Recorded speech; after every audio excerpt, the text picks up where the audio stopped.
Welcome to your daily 49ers update. I'm Rob Stats Guerrera. Here is what's happening. News broke late Monday night that the 49ers have fired special teams coordinator Brian Schneider after 3 seasons.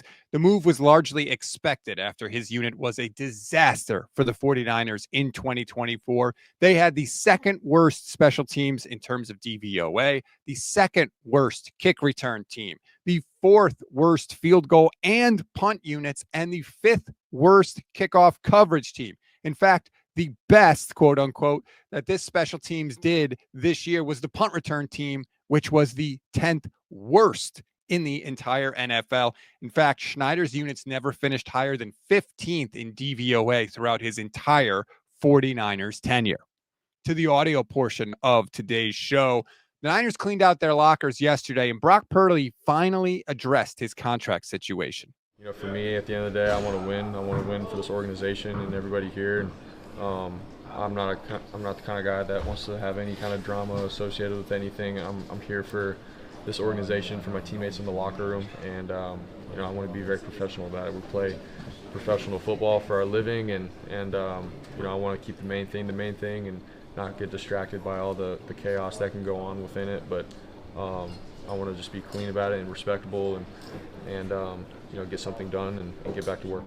Brock said he'd like to get a new deal done by early April, phase 1 of OTAs. He is eligible, of course, to sign a new deal right now. That could happen any day if they were to agree. Purdy wasn't the only one to speak yesterday. Deebo Samuel very quickly addressed his future in San Francisco. Any questions about being back here? Nah, no questions at all. Have you talked to Kyle and John about that? Oh, not yet, no. The Niners would have to do some financial wrangling if they wanted to move on from Deebo, of course, but it could be done. Where there's a will, there's a way. Finally, one of the most honest and raw comments came from Mooney Ward, who explained why he is not likely to be back with the 49ers. You know, I got a lot of trauma in California, you know what I'm saying? I had a lot of great times, but, you know, the worst thing that's ever happened to me, that's probably going to ever happen to me, knock on wood, happened in California, you know what I'm saying? So it can just bring up bad memories, you know what I'm saying? Like every time I get on a plane and come back to California, Santa Clara, San Jose, and show up here, it just brings up bad memories, you know what I'm saying? I go through that every day, you know what I'm saying? I go home every night by myself because, you know, my girl, she don't want to come back to California because of what happened, you know what I'm saying? So it's hard being alone, and, you know, she's my strength right now. I need her, and so her not being able to be around me if I'm in California, it'll be tough, but, you know, like I said, stuff can change, you know, I can get stronger.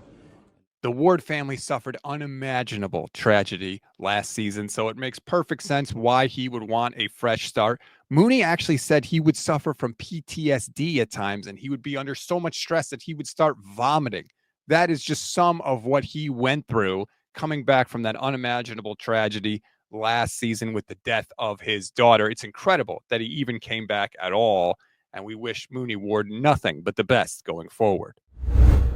We always give you one thing to read, one thing to watch, and one thing you might have missed. One thing to read on this Tuesday. If you're hoping for a quick contract with Brock Purdy, you'll be even more hopeful if you read Tim Kawakami's latest column in the San Francisco Standard. He really thinks it could get done fast, quick, and in a hurry. The link is in the description of this episode. One thing to watch. We still don't know when we're going to hear from Kyle Shanahan and John Lynch in their annual end-of-year press conference. Likely they wanted to talk to the coaches and notify everybody who's not coming back to San Francisco. So Tim Kawakami and others have predicted it should be by the end of the week, but it will always be a very insightful media session. One thing you may have missed, the 49ers signed 11 players to reserve future contracts. You can see the names on the screen right now. Jalen Mahoney, Tanner Mordecai, Drake Nugent, and Tariq Owens of the most interest, according to me.